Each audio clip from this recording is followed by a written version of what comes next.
phones. Well, guess what? How come that never dawned on them that Nolan left his phone and maybe he was going to come to look for it? Hmm? That never occurred to you?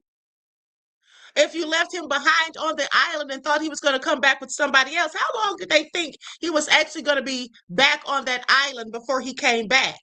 And they didn't think that maybe he would also be at the boat dock looking for his phone. And also, furthermore, why would Warren ask anyone about Nolan's location? Okay, when the phone was with him. Now he wants us to think that he didn't even know they had Nolan's phone until Wyatt told him that it was in the truck. Okay, I want you all to pay attention to how none of this stuff is making a bit of sense and it's coming off as a whole bunch of lies. And why would you be lying if nobody did anything? That's all I'm saying. If I'm not mistaken, Javon's a friend of mine, friend of ours. Like not as tight as Nolan. Javon's in the class under me in school, and he's a friend of mine. But just like a lot of our other friends, Javon's our friend. He left the phone on the boat because we're trustworthy people. We're not going to steal something. We're not going to delete pictures off of someone's phone. We're not going to delete So text he's messages. sitting here saying that people leave their phones in the boats. We're not going to steal your phones. We're not going to delete messages. We're not going to. Nobody said you would. Now, the reason he's saying that is because Nolan's mom already said that things were deleted out of Nolan's phone. Him talking about nobody's going to steal your phone and all of that, is that his excuse as to why Nolan left his phone on the boat with them and stayed behind on an island without a phone? Is that what he's trying to make us think? That, oh, yeah, he left it on the boat. So what? He knew we weren't going to steal it. We're not going to delete anything. That still makes no sense. Nobody at that age is going to be leaving their phone on the boat when they're on an island. Matter of fact, nobody's going to do it. I don't care what your age is. Okay. And if you did it and you forgot for a second, I'm sure you remember real quick when you saw other people with phones. Because everybody didn't leave their phones on boats. There were people out there with their phones recording and all of that. That's how we have the footage that we have. Okay, but let's continue. On anyone's phone because we have no reason to. But Javon left his phone, and we gave Javon his phone back along with everybody else who left their phone on the boat. So yeah, we'll get to that because I think I have the timeline in my mind. So you guys, the boat is taking in water. You had already left, Morgan, right? You had already left on the boat. So there's 3 boats. You had already left about 5 minutes before this situation happened. The last 2 boats was Bart's boat and Wyatt's boat, and those are the 2 boats that left out because Bart was kind of towing Wyatt's boat out. So you guys are on the boat. What was the conversation with Nolan? Because Nolan obviously had come in on Wyatt's boat. You guys are all getting ready to leave. So what was the communication like with Nolan?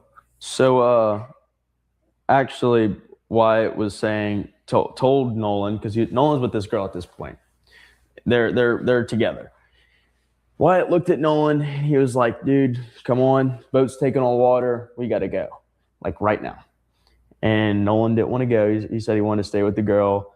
And Wyatt started yelling at him. He's like, Nolan, get on the boat now. And Nolan's like, no. And then finally, Wyatt's like, Nolan, get on the effing boat right now. We are leaving right now. And Nolan said he had another ride back, and we had no more time to waste. We got to get the boat out of there before it goes under.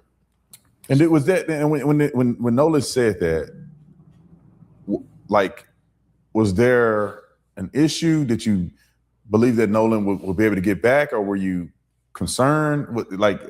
So I've done it before where I went out on one boat and my friends left, and I just know so many people out there. I didn't even think about, do I have a ride already set up? I just know so many people out there that I'm like, okay, there's 100% sure I can find a ride back, and which I have before, you know? And it's one of those things where it's at Horn Island, you don't even have to know somebody to ask for a ride back in. They're going to bring you in. You know, it's not like, oh, are they going to bring me in or are they not? Should I ask? No, if you ask anybody out there, 100%, they'll bring you back. Southern in. hospitality. Yeah, the South Mississippi. I mean, we had somebody. The boating community is so like tight knit. Like it doesn't matter like who you are. If someone sees you struggling on the island, no matter the case, they will come and help you. They will do anything in their power to help you and bring you back to the mainland. I'll put another example out there. Okay, now if that is all true, why did they get someone to help them with a boat when it was taking on water? Why didn't they ask someone to help them when the boat was taken on water? Furthermore, they were clearly close to the shore when the boat was taken on water. So that just seems very strange to me that they would get in the boat and attempt to go an hour back to the dock. It's like 40 minutes to an hour back to the dock. Am I right? So why would you get on the boat and it's taken on water right there when you're in shallow water close to the shore? I would think that it would be more dangerous to try to risk it. Okay, and there's other boats all around. Each one of them could probably have just gotten on somebody else's boat and said, "Hey, can y'all give some of us a ride? This boat's taking on water." And then they could have, had the boat towed later. I don't know. This is just not making any sense. Yeah, it is very dangerous. And then you're trying to get other people on the boat when it's already taken on water. That makes no sense either. We know another kid who was pretty intoxicated out there, and he couldn't find his boat. And he asked somebody random that he didn't even know if he could catch a ride back with them. And they were like, yeah, got him on the boat, called his parents, told them the situation was going on, and then took him back on inshore. And that happened this time, or is 4th of July? This 4th of July. This current 4th. So you guys you leave. Nolan is there. I'm based on what you're telling me, I'm perceiving that you guys are accepting that Nolan's going to get a ride back somewhere else. Y'all taking on water. Explain to the audience, what does this sinking boat thing? Was he just panicking more than normal, or like what was that? And I want you to explain too, like what happened to the boat? How did you recover the boat? And how did you get back to the mainland? So I'm gonna go ahead and first off explain a boat. So a bilge pump is in the bilge. The bilge is underneath the deck where you stand in the very bottom of the boat. And there's a space in there where you have all your electronics, your batteries, everything that controls everything throughout the whole boat. So the first thing that fills up on a boat when it starts to sink is the bilge. And it goes in the bilge and it starts filling up. Well, then the bilge pump kicks on, senses the water automatically, and starts pumping it out. In this situation, the bilge pump had a malfunction. It didn't kick on. And it got all the way to the very top of the bilge, which is the floor level. And then we started to see the boat actually sag down in the water, and we're like, okay, what's going on?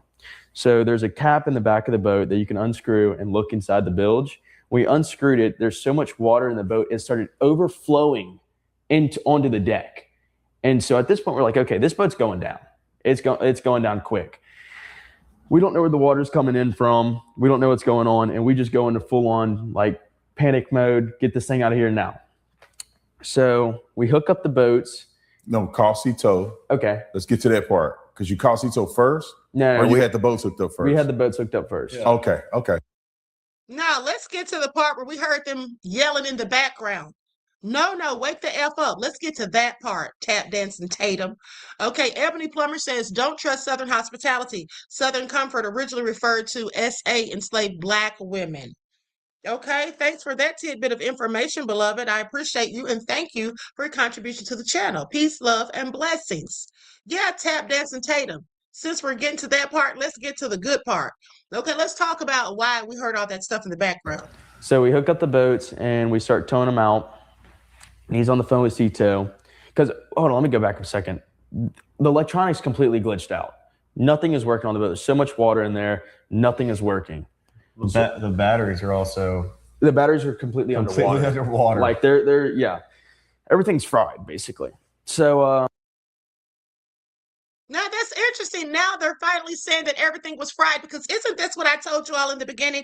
Didn't I tell you all this weeks ago? I said if the water was up to the batteries and almost up to the transom, then I would think the boat would be inoperable. Okay, things would have started to short circuit and all of that.